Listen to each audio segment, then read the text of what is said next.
दोस्तों इस वीडियो में आज मैं बात करने वाला हूँ रेडिट के बारे में। बहुत सारे लोग ये मानते हैं कि रेडिट डार्क वेब जैसा ही खतरनाक है।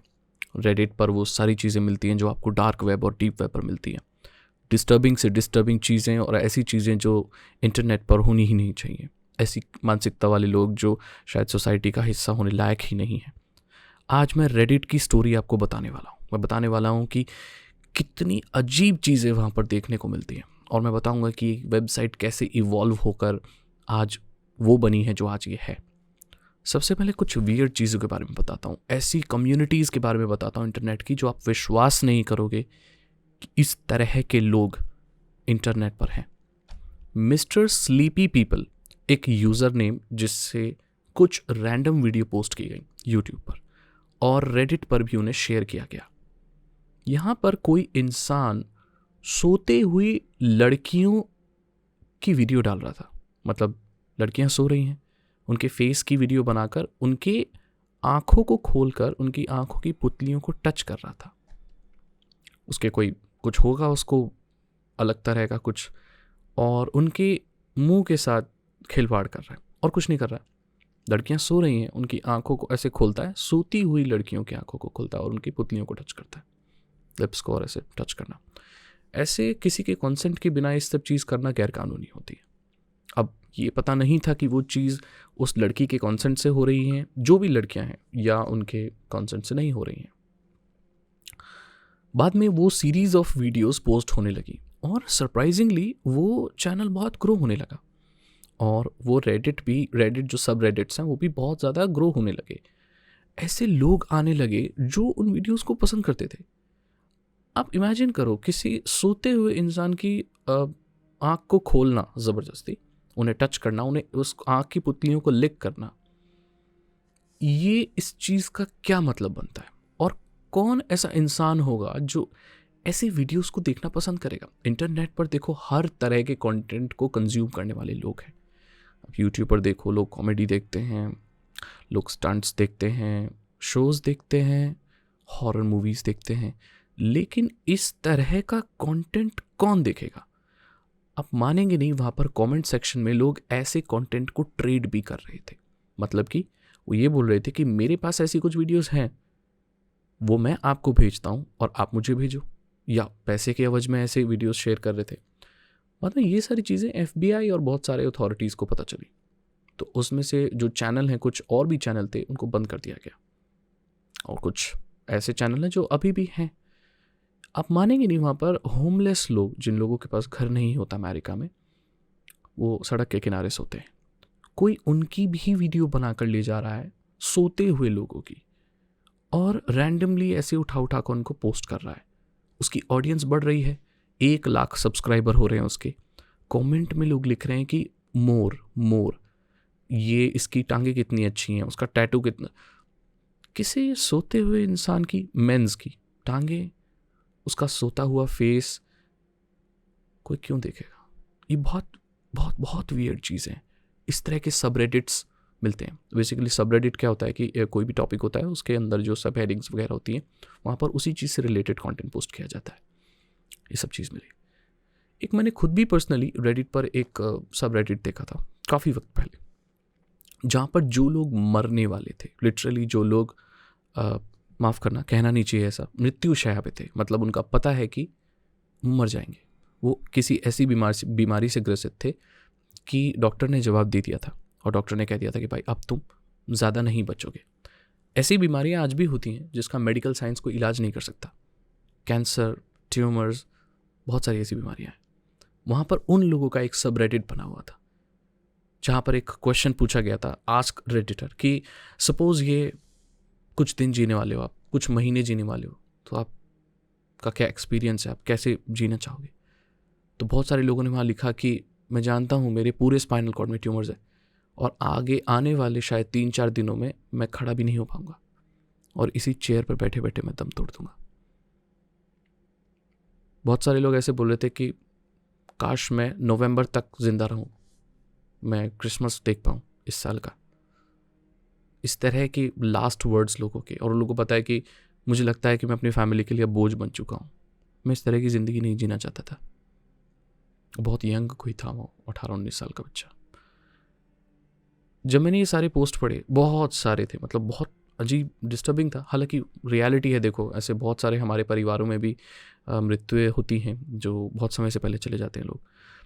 तो मैंने जब एक चीज़ देखी कि ये सब भरा हुआ है, पूरा उस सब रेडिट पूरा भरा हुआ है, और मैंने देखा ये सारी चीज़ें 6 साल पहले पोस्ट की गई थी।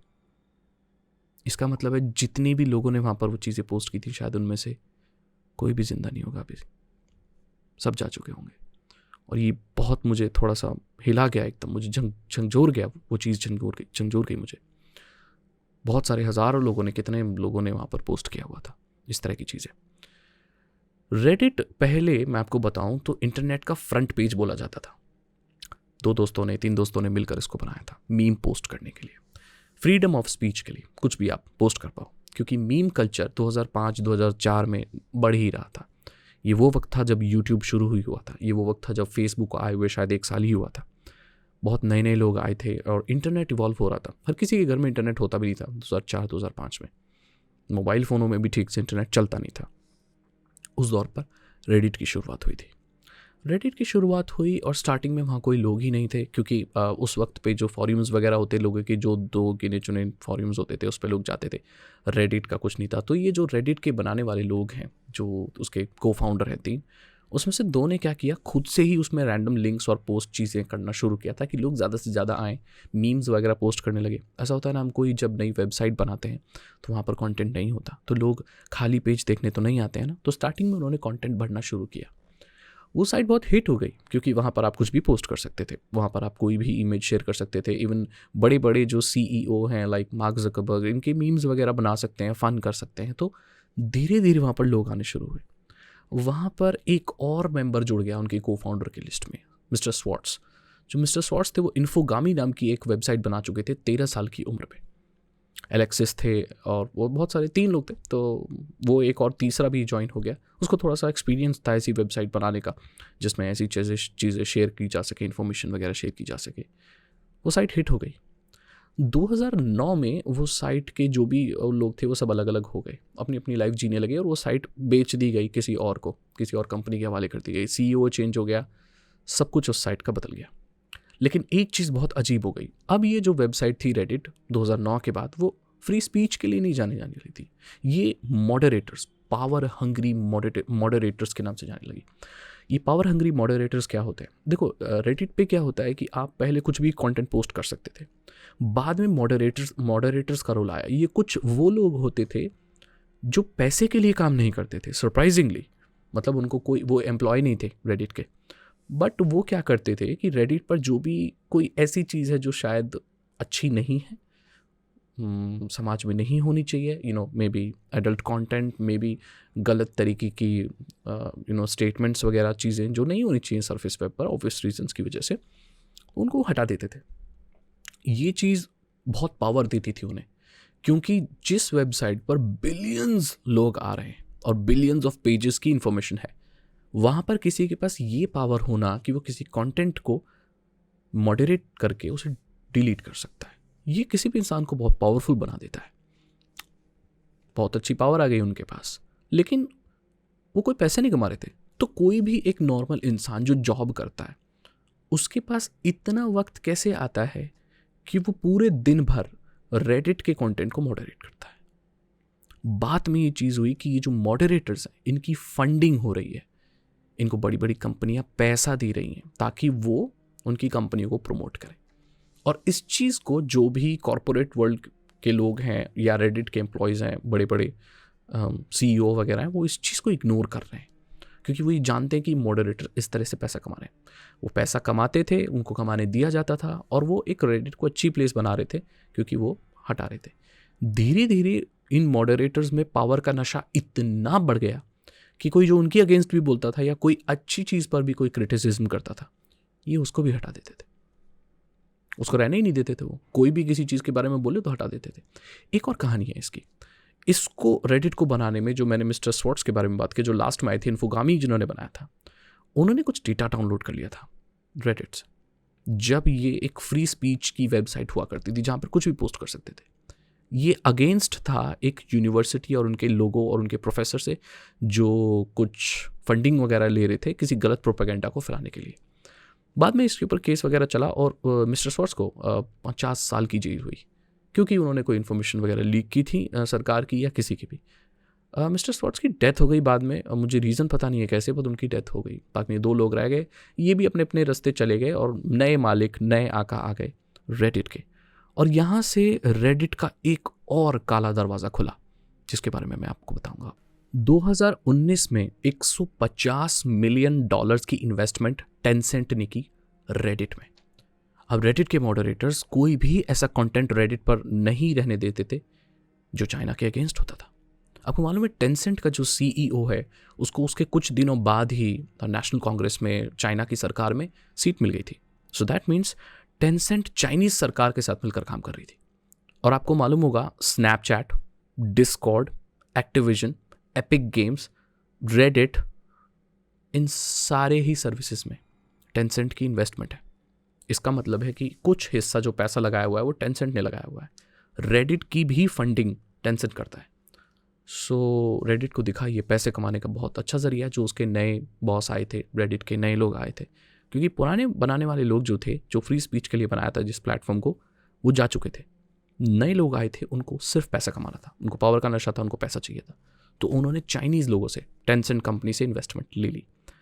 अब रेडिट एक जरिया बन गया चाइनीज़ प्रोपेगेंडा को फैलाने का। चाइना के अगेंस्ट कुछ भी नहीं लिख सकते आप रेडिट पे। आप मानोगे, एक फैक्ट बताता हूँ, मेरा खुद का अकाउंट रेडिट पर बैन है और मुझे नहीं पता किस लिए, किसी मॉडरेटर ने बैन किया है। और क्यों बैन किया है, मैंने वहाँ पर कुछ पोस्ट भी नहीं किया था। सो वहाँ पर रिस्ट्रिक्शंस बहुत ज़्यादा हैं।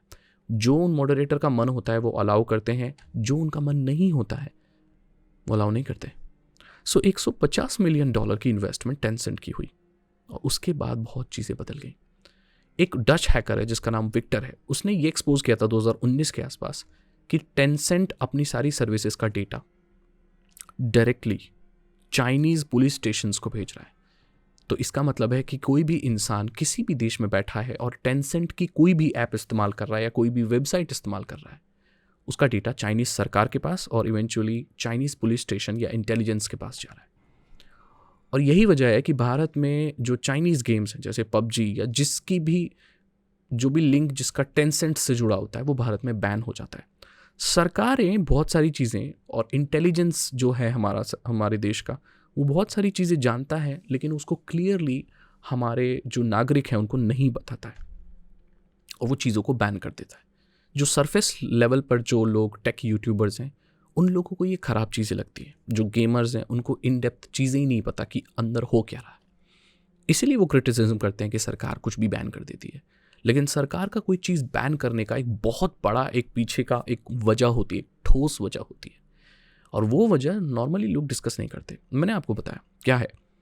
सो इन्वेस्टमेंट है, बहुत सारी चीज़ें, Discord, Snapchat, Activision, Epic games, Ubisoft, ये बहुत बड़े गेमिंग बैनर्स हैं, उन सभी में इन्वेस्टमेंट है टेंसेंट की। और उसके बाद से जो रेडिट है वो बहुत ज़्यादा हैवीली सेंसर्ड हो गया।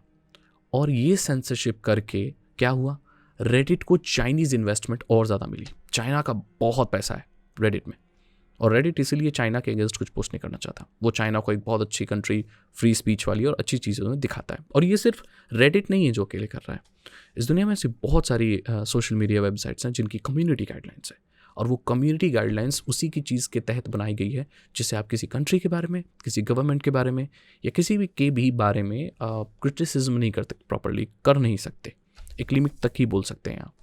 और ये सभ्य समाज के लिए अच्छा भी है, लेकिन ये एक फ्री स्पीच को ख़त्म भी करता है चीज़। तो ये एक सोचने वाली बात है। तो जो चीज़ें आप देखते हैं कि रेडिट पर कुछ भी ऐसे डिस्टर्बिंग चीज़ें वो सब होती हैं, ये वो चीज़ें होती हैं जो मॉडरेटर्स ढूंढ नहीं पाते। ये ऐसी चीज़ें होती हैं जो बहुत हैवीली मल्टीपल टाइम्स पोस्ट की जाती हैं, जो कि मैनुअली मॉडरेटर्स के द्वारा हटाना इम्पॉसिबल है। क्योंकि यहाँ पर अगर कोई मॉडरेटर काम कर रहा है और हर एक चीज़ को वो देख कर ऐसे हटा रहा है, तो उसके कोई लिमिटेशन हो सकती है। किसी भी सिस्टम की, किसी भी एल्गोरिदम की भी ऐसी लिमिटेशंस हो सकती है कि उसको बाईपास किया जा सके। तो लोग बहुत सेफली फेक यूज़र नेम बनाकर या उस करके रेडिट पर भी आज ऐसी चीज़ें पोस्ट करते हैं जो सरफेस वेब पर नहीं होनी चाहिए। बहुत डिस्टर्बिंग चीज़ें हैं। ऐसी कहानियाँ, कोई कहानी अगर कोई लिख रहा है, कोई डिस्टर्बिंग अपना एक्सपीरियंस बता रहा है, उसको मॉडरेशन में लाना, उसको करेक्ट करना या डिलीट करना एक बहुत मैनुअल बड़ा टास्क है, लेंदी प्रोसेस है, वो नहीं हो पाता कई बार। इसीलिए ऐसा होता है कि रेडिट पर बहुत डिस्टर्बिंग चीज़ें देखने को मिलती हैं। कुछ भी पोस्ट करते हैं वहाँ लोग, एडल्ट कंटेंट, कुछ भी। इसीलिए कहा जाता है रेडिट को डार्क वेब का मिरर, क्योंकि वहाँ पर आना बोलना पहले बहुत आसान था, अब उतना नहीं है, लेकिन फिर भी ऐसी डिस्टर्बिंग चीज़ें रेडिट पर हैं। और मैं ये कहूँगा कि रेडिट पर जाकर आपको बिल्कुल वही बरतनी चाहिए चीज़ें जो आप डार्क वेब पर करते हो, क्योंकि वहाँ पर ऐसी कोई डिस्टर्बिंग चीज़ें हो सकती हैं जो शायद आपको कभी सोने ना दे, आपकी तबीयत ख़राब हो जाए। कोई ऐसी चीज़ आप डाउनलोड करें जो आपके उसमें मैलवेयर आ जाए, क्योंकि मैलवेयर डिटेक्शन की तो टेक्निक रेडिट में है ही नहीं, कोई ऐसा सिस्टम है ही नहीं जो वो मैलवेयर को डिटेक्ट कर सके, वो तो आपके कंप्यूटर में आ जाएगा। कोई इमेज का लिंक हो सकता है, कुछ भी हो सकता है जो आपको पता नहीं कहाँ पहुँचा दे, क्योंकि आज भी ऐसे लूप होल हैं रेडिट में जो पुरानी चीज़ें पोस्टेड हैं जो अभी भी ढूंढी नहीं जा सकी हैं, क्योंकि एक वक्त पर रेडिट इतना ऊपर पहुंचा था, इतनी रैपिड पोस्टिंग हुई थी वहाँ पर, कि आज भी कहीं डीप डाउन ऐसी चीज़ें रेडिट में हो सकती हैं जो नहीं होनी चाहिए। और डार्क वेब तो इससे भी बहुत खतरनाक है। ऐसे प्रेडिटर्स, ऐसे लोग, ऑफेंडर्स हैं वहाँ पर जो बहुत बहुत अजीब है। पर इंडिया में इतना ज़्यादा रेडिट इस्तेमाल अभी नहीं किया जाता, इतना कल्चर नहीं है रेडिट इस्तेमाल करने का। हालांकि लोग बहुत करते हैं इंडिया के लोग, और कंटेंट क्रिएटर वगैरह अपने खुद के सब रेडिट्स और वो सारी चीज़ें बनाते हैं, बट इतना फैशन नहीं है इंडिया में। और ये बहुत अच्छी बात है, क्योंकि अगर जिस दिन भारत के नॉर्मल लोग रेडिट पर पहुँच गए ना, तो वो ऐसी चीज़ों से एक्सपोज हो जाएंगे जो उन्हें नहीं होना चाहिए, बिल्कुल नहीं होना चाहिए। और रेडिट तो अब एक ज़रिया बन चुका है प्रोपेगेंडा फैलाने का, और वो चीज़ नहीं रही है अब। तो यही मेरी वीडियो थी रेडिट के बारे में, जहाँ पर मैंने पूरी स्टोरी बताई रेडिट की, और कैसे इसको डार्क वेब का मिरर कहा जाता है, कैसी डिस्टर्बिंग चीज़ें देखने को मिली मुझे रेडिट पर, जो हिला के रख दिया उसने मुझे यार। किसी के सोते हुए लोगों की आँख खोल रहे हैं, उनकी आँखों की पुतलियाँ चाट रहे हैं लोग, उनके मुंह को ऐसे खोल रहे हैं। और बहुत सारे लोग ये बोल रहे थे कि ये जो लड़कियाँ हैं ना, ये दरअसल में सो नहीं रही हैं, इनको ड्रग्स दिए गए, इनको किसी तरह की मेडिकेशन पे, या तो ये बीमार है या किसी तरह की मेडिकेशन पे है। ये सिंपली कहा उन्होंने। FBI इस चीज़ में इन्वॉल्व हुआ और बहुत सारे चैनल डिलीट भी किए गए। लेकिन शॉकिंग बात यह है कि इस तरह की चीज़ें देखने वाले लोग हैं। कौन हैं ये लोग, क्यों देखते हैं, किस तरह की फैंटेसीज हैं लोगों की? बहुत डिस्टर्बिंग है ये, बहुत ज़्यादा। अगर आपको ये वीडियो अच्छी लगी तो इसे लाइक करें, अपने दोस्तों के साथ शेयर करें। साइबर सिक्योरिटी और इथिकल हैकिंग में इंटरेस्ट है तो डिस्क्रिप्शन चेक करें, और मेरे चैनल को सब्सक्राइब करें। और मैं इंटरनेट की ऐसी हिडन चीज़ें जिसके बारे में लोग ज़्यादा बात नहीं करते लेकर आता रहूँगा। एक तरह का पॉडकास्ट जैसा है ये, जहाँ पर मैं आपको ऐसी जानकारी दूंगा जो नॉर्मली लोग जिस चीज़ के बारे में बात नहीं करते। चलो चलते हैं इंटरनेट के उन कोनों पर जहाँ पर कहीं नहीं कोई जाता, और मैं आपको बताऊँगा ऐसी और चीज़ें। तब तक के लिए goodbye, thank you so much.